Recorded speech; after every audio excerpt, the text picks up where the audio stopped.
12 OFW ipon tips para mas mabilis ka nang makauwi sa Pilipinas. Part 1.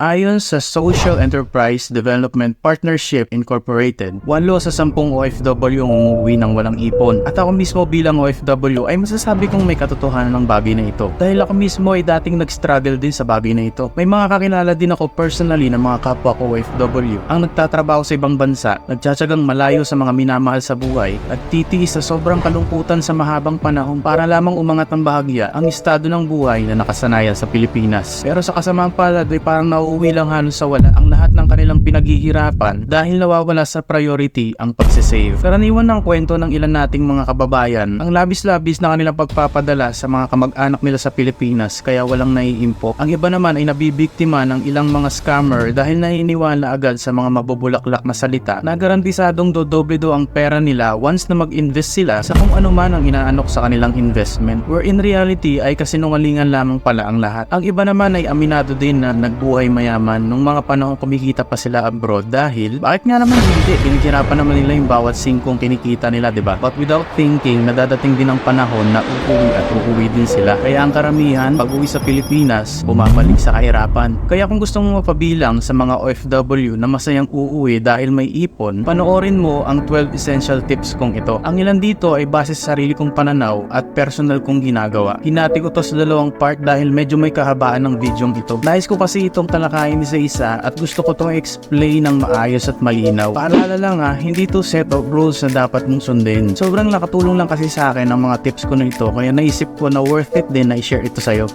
Tara?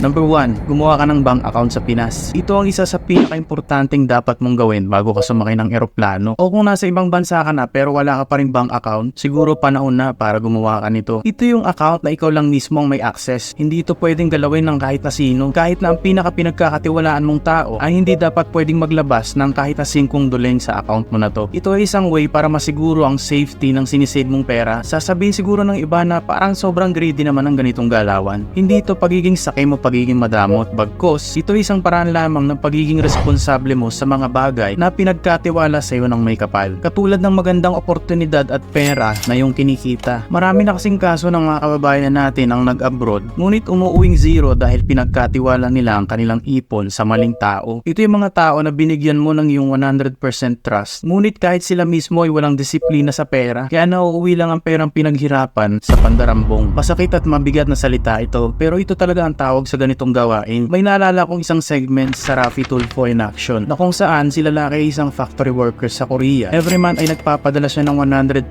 pesos at pinagkakatiwala niya ito sa kanyang girlfriend noon para daw sana sa kanilang pagpapakasal. Pero 1.8 billion pesos ang nawalang parang bula sa kamay ng babae. Kahit ako mismo ay mixed emotions ang naramdaman ko nung napanood ko ito. Imagine, dugot, pawis at panahon ng katumbas ng perang yun. Pero dahil sa maling desisyon ng abrodero, naglahong parang bula ang lahat ng milyones niya. May ilang kaso din na mismo ang asawa nila at kamag-anak ang pinagkatiwalaan ng kanilang pera, ngunit nauwi lang sa pagwaldas ang dapat sana'y ipon nila. Hindi ko sinasabing maling pagkatiwalaan ng mga taong malalapit sa iyo. May ilang kakilala din ako na ibang tao ang pinapahawak nila ng kanilang pera at mahusay itong minamanage. Kung may kakilala ka na pwede mong pagkatiwalaan sa iyong pera at 100% sure ka na hindi ka nila lolokohin, then go ahead. Pero naniniwala ako na ikaw na nagdesisyon mag-ibang bansa para baguhin ang estado ng iyong buhay at ng iyong pamilya, ikaw dapat ang unang responsable sa iyong kinikita. Pag-aralan mong i-manage ang iyong income at i-monitor ito mula sa pagtanggap ng iyong kita hanggang sa pinakahuling stasyon na pupuntahan nito at hindi lang natatapos sa pagdapo nito sa mga palad mo. Think of yourself na parang nag-uumpisa ang kumpanya. Pagkakatiwala mo ba ang nag-uumpisa mong company sa ibang tao? Kung ganyan ang way of thinking mo, then hindi nakataka-taka kung mag-fail ka sa huli. Number 2, bayaran ang pinagkakautangan bago ka mag-save o habang nagsisave. Mahalagang bayaran muna talaga ang lahat ng iyong pinagkakautangan dahil maraming advantage kung ipaprioritize mo ito. Isa na dito ay hindi ka distracted mentally dahil mababawasan na ang alalahanin mo araw-araw dahil hindi ka nakukulitin everyday ni tita kung kailan ka magbabayad sa inutang mong 100,000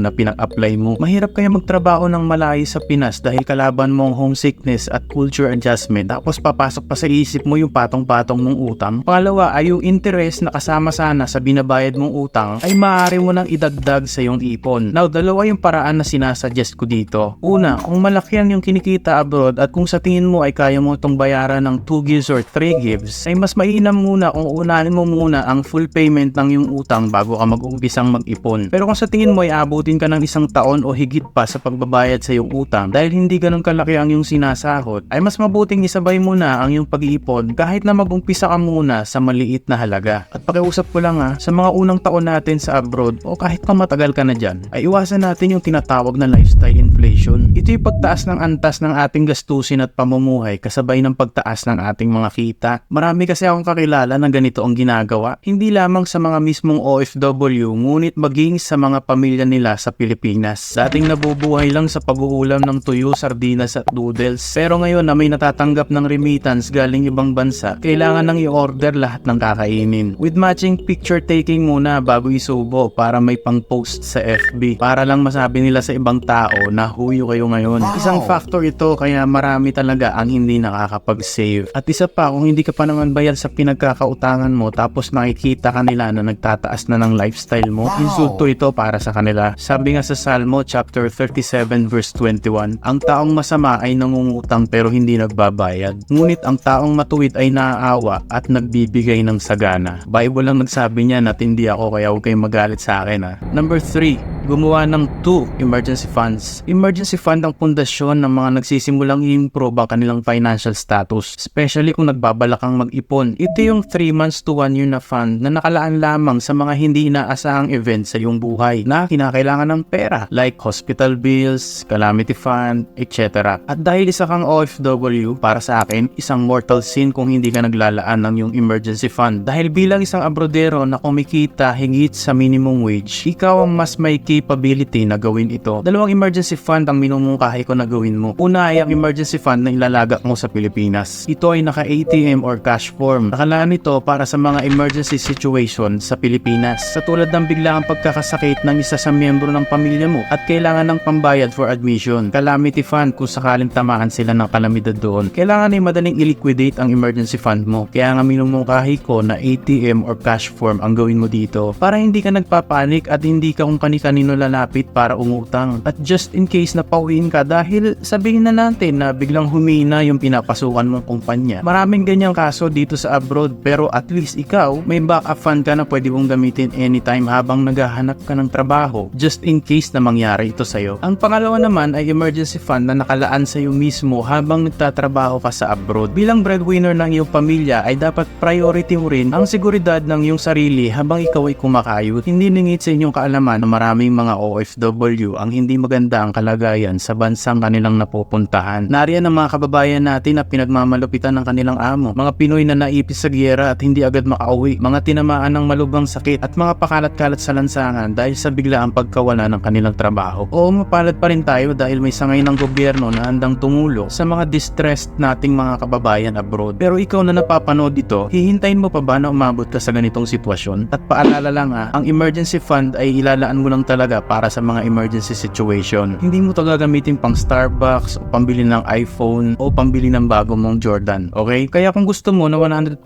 ng success rate ng iyong pag-ipon, gumawa ka ng 2 emergency fund. Maniwala ka sa akin, ang sarap sa pakiramdam kapag alam mong may backup fund ka. Number 4, bawasan ng pagdadala. Bilang OFW ay masarap sa pakiramdam na every weekend ay nakakapag-grocery ka, nakakapasyal at nakakakain sa labas. But I hate to break it to you guys, pero malaking factor din ito kaya hindi ka makaipon. Imagine yung pinapangarap mo lang na mabili, mapuntahan at makain noon ay bigla mo nang nagagawa ngayon nang hindi ka na tumitingin sa presyo. But unfortunately, marami sa mga kababayan natin ang na-overwhelm sa biglaang shift ng status ng kanilang pamumuhay kaya nalilimutan na ang main goal nila kaya sila nasa ibang bansa. For example, in my case, tuwing lalabas ako upang mamili ng aking mga weekly necessities ay kailangan kong gumastos ng 500 to 600 sa Philippine currency sa pamasahe pa lang. Ang halaga naman ng aking nagagastos sa pag-grocery ay nagre-range mula sa 2,500 up to 5,000 pesos depende sa pangangailangan ko. At kung maisipan ko naman na i-treat ang aking sarili na kumain sa simpleng fast food chain, ay need kong mag-prepare ng 500 to 1,000 pesos. At ang total ng aking nagagastos sa bawat paglabas ay nagre-range sa 3,500 up to 6,600 pesos. Kaya kung gagawin ko to ng 4 times a month ay 14,000 up to 26,400 pesos ang maaaring gastos ko. Wherein kung gagawin ko lamang to ng isa o dalawang beses sa isang buwan, ay sabihin na nating 30 to 50% ang maaari kong matipid at maaari kong mailagay sa aking ipon. Kung seryoso ka sa plano mong pag-iipon, bawasan mong yung pamamasyal at pagkain sa labas. Oo, alam ko sa iba mahirap ang ganitong strategy dahil iba-iba tayong mga tao. Sa mga katulad kong introvert ay hindi problema ang mapag-isa ng mahabang panahon at walang hassle ang ganitong gawain. Pero may mga tao kasi na socially dependent o yung tinatawag nating mga extrovert. Ito yung mga taong nakakaranas ng autophobia or separation anxiety. Ito ay isang kondisyon kung saan ang isang tao ay takot o hindi komportable na mapag-isa. Kung ganito ang sitwasyon mo, maaari ka pa din gumawa ng ibang paraan upang makapag-socialize nang hindi kinakailangan ng paggastos. For example, ay ilaan mo ang 2 day offs mo sa pamimili at pamamasyal. I-treat mo na ang iyong sarili. Bilhin mo na lahat ng kailangan mong bilhin upang hindi ka na pabalik-balik pa. Ang 2 natitirang day offs mo naman ay ilaan mo sa pagja-jogging o pagbibisikleta sa mga lugar na malapit lang sa iyong tinutuluyan. Nasa abroad ka, kaya I'm sure maraming magagandang tanawin dyan sa lugar mo na kung tutusin ay malapit lang at hindi kinakailangan ng paggastos. At kung pakikipag-socialize lang naman ay bakit hindi mo ilaan ang spare time mo sa pakikipag-usap sa Diyos o tawagan o kamustahin man lang ang mga mahal mo sa buhay. Makipagkamustahan ka at makipag-usap ng mas mahaba kaysa sa nakasanayan. At the end of the day, tandaan mo na ng ibang bansa ka upang magtrabaho at makapag-ipon para sa long-term benefit mo at ng iyong pamilya. At hindi yung mamasyal kung saan-saan at kumain sa iba't ibang restaurant para lang may maipost ka sa social media na parang artista o turista pero butas naman ang bulsa. Number 5, umiwas sa mga utang o lending company. Marami talaga sa atin ang nauhumaling sa pangungutang. Isipin mo, ipinahiram sa iyo yung amount na gusto mo nang walang kahirap-hirap tapos maaari mong bayaran sa mga susunod na araw pa. So agad ang problem, di ba? Parang maganda sa unang tingin pero kung isipin mong maigi, yung easy fix na inalok sa iyo ay problema mo rin pala sa hinaharap. Ang pangutang sa mga lending company ang isa sa mga nagpapahirap sa ating mga kababayan sa abroad na kung tutusin ay madali lang naman sanang iwasan. Sa katunayan, noong 2023 ay may nabalita na 4 na OFW sa United Arab Emirates ang nakulong ng halos 5 taon ng dahil lang sa utang. Buti na nga lang naaway ang gobyerno sa nasabing bansa kaya napaiksi ang kanilang sentensya. May 2 uri kasi tayo ng utang na tinatawag. Ang una ay yung good debt. Ito yung utang na maganda dahil gagamitin mo yung hiniram mong pera upang bumili ng mga asset o mga bagay na magbibigay sa iyo ng karagdagang kita. Kagaya ng pandagdag puhunan sa binabalak mong negosyo. Ang isa naman ay ang tinatawag nating bad debt. Ito yung pangit na utang at hindi ko talaga ito nire-recommend. Ito yung mga utang na ginamit mo lamang upang ipambili ng mga liabilities o mga bagay na wala namang ambag upang madagdagan ng iyong kita. Bagkos ay kinakain ka pa nito dahil sa interes. Mga halimbawa nito ay mga luho tulad ng bagong cellphone, motor o sasakyan na gagamitin lamang upang ipanggala o ipang-flex. Mga damit na pangporma upang masabi lamang na nakakasunod sa uso. Pangkain sa labas, panghanda sa mga okasyon tulad ng binyag o birthday, pambakasyong ingrande at marami pa. Kung ayaw mong mangyari ang nangyari sa 4 nating mga kababayan na nakulong ng mahabang panahon sa ibang bansa at kung gusto mong makaipon ng mabilis, iwasan ang pangungutang sa mga lending company kung wala ka namang mabigat na rason kung bakit ka mangungutang at kung alam mo sa sarili mo na wala ka namang sapat na kakayanan upang magbayad nito. Pag-isipan mo munang mabuti kung saan nga ba gagamitin ang perang uutangin. Kung life and death situation ang usapan or pang-expand sa binabalak mong negosyo ay maaari mo tong i-consider. Pero kung hindi, baka maaari mo na itong ipagpaliban at bagkos ay pag-ipunan mo na lamang ang mga luho na gusto mong makuha. Tandaan po natin, ang bawat salapi na inuutang natin ay may karampatang tubo din po yan na dapat nating bayaran. Kaya kung gusto mong makaipon, say no sa mga lending company. Number 6, umiwas sa mga online sugal. Napaka-advanced na talaga ng ating panahon ngayon dahil halos lahat ng mga transaction ngayon ay maaari mo nang gawin through online. Sa pag-click lamang ng iyong mga daliri ay yung mga transaction na dati ay hassle gawin ay nagagawa mo na ngayon kahit nakahiga ka pa sa iyong sofa. But unfortunately, may mga bad side din ng ating mga technology ngayon kung hindi gagamitin ng tama. Isa na dito ay ang mga online sugal o online casino. Maraming mga OFW ang nauumaling dito kaya umuuwing luwaan dahil wala nang ang ipon, nabaon pa sa utang. Karamihan ay dala ng boredom kaya nila ito ginagawa. Ang iba naman ay sa Pinas pa lang, bisyo na talaga nila ang pagsusugal. Well, ano ba ang reason mo ay alam naman natin na masama talaga ang pagsusugal. Maging ang Diyos ay tutol dito sa 1 Timoteo chapter 6 verse 10, sapagkat ang pag-ibig sa salapi ang ugat ng lahat ng kasamaan. Ang sobrang paghahangad ng salapi ang nagtutulak sa iba na tumalikod sa pananampalataya at nagdudulot ng maraming paghihinagpis sa buhay nila. Sinasabi dito na ang sobrang paghahangad lahat ng maraming pera ay nauuwi sa kasakiman, kaya ang karamihan ay kinukuha ito sa maling paraan. Ngunit ang magiging outcome naman ay kapahamakan. Sabi pa nga ng mga ilang dating nalulung sa pagsusugal, sa huli ay walang ibang nananalo sa sugal kundi ang bangkero lang. Kung gusto mo talagang makapag-ipon, tinginan mo ng pagsusugal. Sa halip na ipampusta mo ang mga perang kinikita mo ay isave mo ito. Huwag mo idaan sa pagsusugal ang swerte ng buhay mo. Ang totoong swerte ay ina-earn, pinagtatrabahuhan, pinagsisikapan. Sabi nga ng one of the great golfers of all time na si Tiger Woods, the more I practice, the luckier I get.